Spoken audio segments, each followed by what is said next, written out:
Alors aujourd'hui, c'est un moment assez particulier pour notre secteur, parce que, pas seulement parce que nous présentons cette vision 2035. La vision 2035, nous l'avons voulu très simple. Nous l'avons baptisée DAYEM et nous l'avons basée sur 10 points stratégiques que nous avons présentés aujourd'hui. Donc c'est une vision qui est simple dans sa manière de l'expliquer. Sa déclinaison, par contre, elle nécessite un certain nombre de moyens.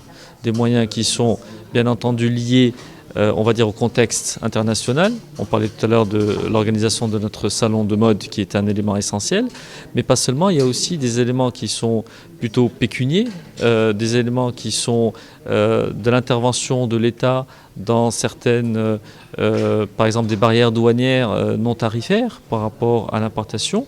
Donc ce sont des choses sur lesquelles nous devons travailler, même en temps de crise, pour pouvoir réaliser et mettre en œuvre notre stratégie 2035.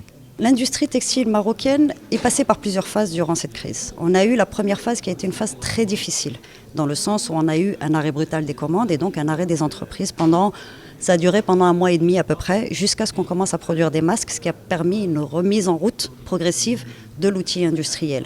Ensuite, avec l'ouverture des magasins en Europe, les commandes sont revenues. Donc on a eu un effet de rattrapage par rapport à tout ce qui avait été interrompu, mais on a également une demande nouvelle qui est liée justement à la proximité, à la réactivité de l'industrie marocaine et qui a quelque part encouragé les donneurs d'ordre à rapatrier une partie des commandes qui allaient initialement en Asie vers le bassin méditerranéen et le Maroc parce que l'Asie devenait trop loin par rapport aux besoins qu'ils avaient de réactivité et de proximité. C'est à la fois une vision, une ambition et quelque chose qu'on veut réaliser. Donc, de quoi ça va dépendre? Ça va dépendre de plusieurs choses. Bon, le premier élément, c'est qu'on a un contexte qui est favorable. Donc aujourd'hui, on va dire que les astres sont avec nous, de par ce qui se passe à l'échelle internationale. Ensuite, c'est une vision la réussite de cette vision ou la mise en œuvre de cette vision va dépendre de l'implication des industriels marocains eux-mêmes. Donc aujourd'hui, il y a une réelle prise de conscience. Au vu de la crise que nous venons de vivre et que nous continuons à vivre, il y a une réelle prise de conscience des industriels marocains qu'ils doivent transformer leur business model. Donc à eux de prendre en main cette vision et de la mettre en œuvre. Et ensuite, elle va dépendre bien entendu du soutien de l'État et du soutien qu'apportera l'État à un secteur qui est névralgique pour le Maroc, notamment en termes de création d'emplois et qui n'a pas encore exploité tout son potentiel en termes de création d'emplois. La problématique de la décarbonation, elle est réelle. Donc aujourd'hui, c'est quelque chose auquel les industriels ont déjà commencé à se préparer. Donc nous avons déjà des investissements dans des outils de production propres, notamment dans l'industrie du denim, qui est une des industries les plus polluantes, une des filières les plus polluantes chez nous. Ensuite, vous avez des investissements dans tout ce qui est énergie renouvelable. De plus en plus d'industriels, par exemple, s'équipent en panneaux solaires et commencent à remplacer petit à petit les énergies fossiles, l'électricité, par des énergies vertes.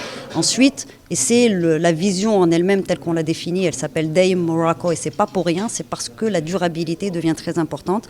Donc aujourd'hui, les investissements vont se faire pour pouvoir justement produire de manière plus propre et répondre aux attentes à la fois des générations futures, mais aussi des donneurs d'ordre aujourd'hui, qu'ils soient marocains ou étrangers. Nous croyons surtout à notre capacité à réinventer notre futur, un futur meilleur.